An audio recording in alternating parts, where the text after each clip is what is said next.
Hi,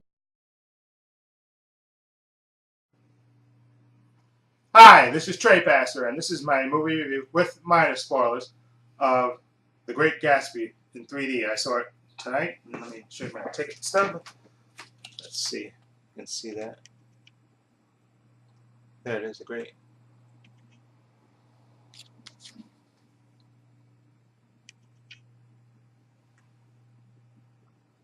Let's pull that back slowly but surely. There it is, Great Gatsby, 3D. Okay, this is of course based on F. Scott Fitzgerald novel. Okay, and there's been several adaptations of the story, obviously. I think the only other one that I saw before was the one with Robert Redford and Mia Farrow and Sam Waterston. So I think I saw it on AMC one day. But anyway, it's been a while since I've seen it, so I kind of forgot the story. But of course, I know this is famous. It's like the famous novel of it. And basically, this is the story is told through a narrator, and his character is Nick Carraway. And that's played by, in this movie, by Tommy McGuire. He's the narrator of the story, and it takes place in the 1920s, I believe. And it basically starts with Nick Carraway's character. He's like the narrator of the story, telling you the story, and that's how it starts out in the movie. And he's talking about, he's a Midwesterner, and he's wanting to working on Wall Street, and he lives in Long Island, and he has a mysterious neighbor that nobody ever sees. A Jay Gatsby, who throws these elaborate parties that everybody shows up to and everybody goes to, and of course Nick gets an invitation to go to one of these parties. And Nick also has a cousin, Daisy, played in the movie by Carey Mulligan, and she has a husband. What's the guy's name? Joe Egerton plays the character's name. Tom Buchanan. Okay, he's like a rich old money guy, okay, who basically, just screws around on his wife and stuff, and, doesn't treat her the best way, of course. But anyway, Nick Carraway gets invited to this party by the mysterious Jay Gatsby, and he's the only one that gets an invitation. Everybody else basically just shows up for these parties that he has. Jay Gatsby, these elaborate parties where he knows everybody, knows all the important people in town and in the city. And anyway, Nick Carraway comes there, and he actually gets to meet Jay Gatsby, played by Leonardo DiCaprio, and they become friends. And he tells him this, the story of how he made his fortune and stuff, and how he was a war hero, and how he's has all these businesses and stuff. And then he asks a request of Nick Carraway. He asks him to introduce him, to have lunch with his cousin Daisy, and just then he'll just casually stop by. And the reason, of course, which Nick Carraway finds out later, of course, is that Jay Gatsby, used to be sweethearts with his cousin Daisy. And of course, Nick doesn't mind doing that. Like I said, he really likes Jay Gatsby, and so he knows what a bore and basically how her husband treats her, so he doesn't mind setting them up. And anyway, and I don't want to spoil any more because the rest of the story, I don't want to spoil the rest of it. What happens after that, after they meet again and reconnect, Jay Gatsby and Daisy, his sweetheart from the past, who's married now to Tom Buchanan, played by Joe Egerton.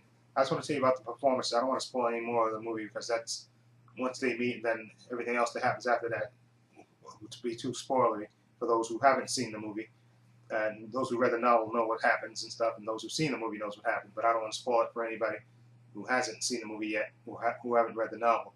Anyway, let me just talk about the performances.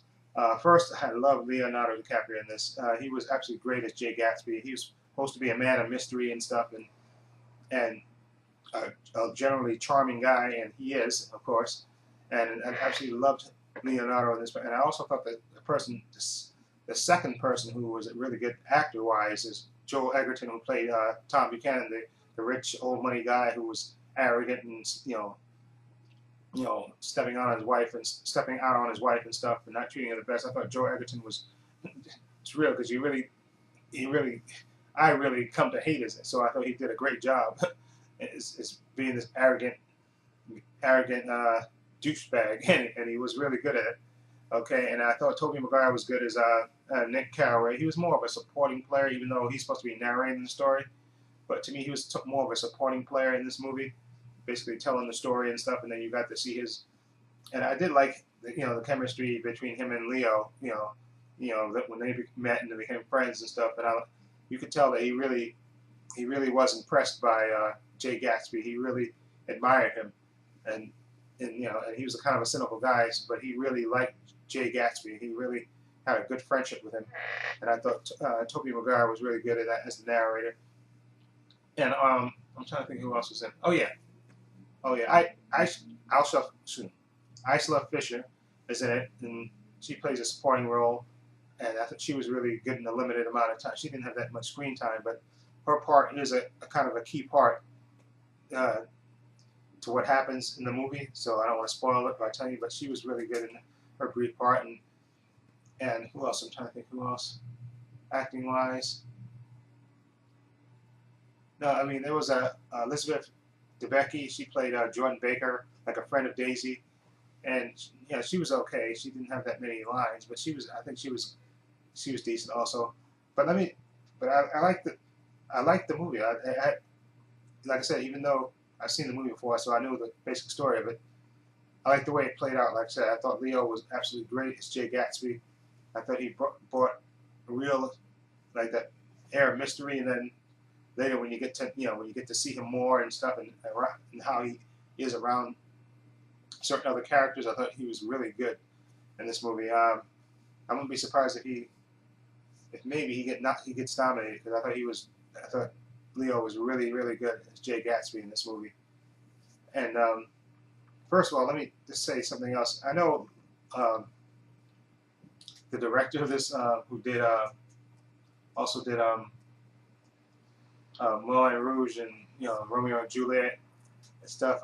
What's his name? Baz Luhrmann. I gotta say this. My only negative about this, the first, I think 15-20 minutes, there was so many jump cuts that I was starting to get a headache. Yeah, I was just, and thankfully he calmed down with the jump cuts. In the beginning of the movie, a lot of jump cuts, and I was getting a little dizzy with all the jump cuts he was doing. But I know that's his style and stuff.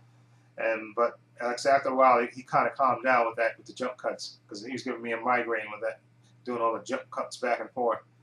Anyway, and I know a lot of people complain about the music being, they had a lot of Jay-Z in the movie and stuff, but the music didn't bother me at all. Yeah, and I know that's his style. He likes to mix in modern music and stuff with his films and stuff. So the music didn't bother me. The 3D, said the movie didn't need 3D. I saw it in 3D because that was the movie that I could see the quickest when I got off of work. Okay, it was starting first, so I saw that. But the 3D, not necessary for this movie. I know why they did it, to make more money and everything else, but the movie didn't need 3D, okay? And like I said, the jump cuts in the beginning of the movie, it was, all the back and forth was driving me a little nuts, but thankfully that calmed down after a while. Okay, but I like the story once it started picking up. The story. I like the story. I like the acting. And I know a lot of people didn't like Carey Mulligan as Daisy. I didn't have a problem with her. I thought she was. Carey Mulligan is a decent actress. Would I like to see somebody else be Daisy? Yeah, I wouldn't mind somebody else, but I didn't think Carey Mulligan was terrible. Okay, I think she played the part as it was written. Okay, so I don't, and she's a decent actress, so I have no problem with her. But somebody else, I wouldn't mind if they got. And I thought she had decent chemistry with Leonardo DiCaprio, so I have no problem with her. Okay, and so out of 10, I'll give this movie a 7 out of 10.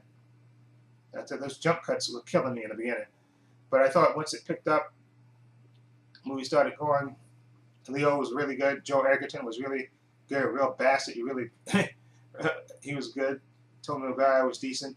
So I definitely, and I like the set designs. All the 1920s era, it was absolutely beautiful. The cars, everything else was absolutely. The set design was absolutely beautiful in this movie.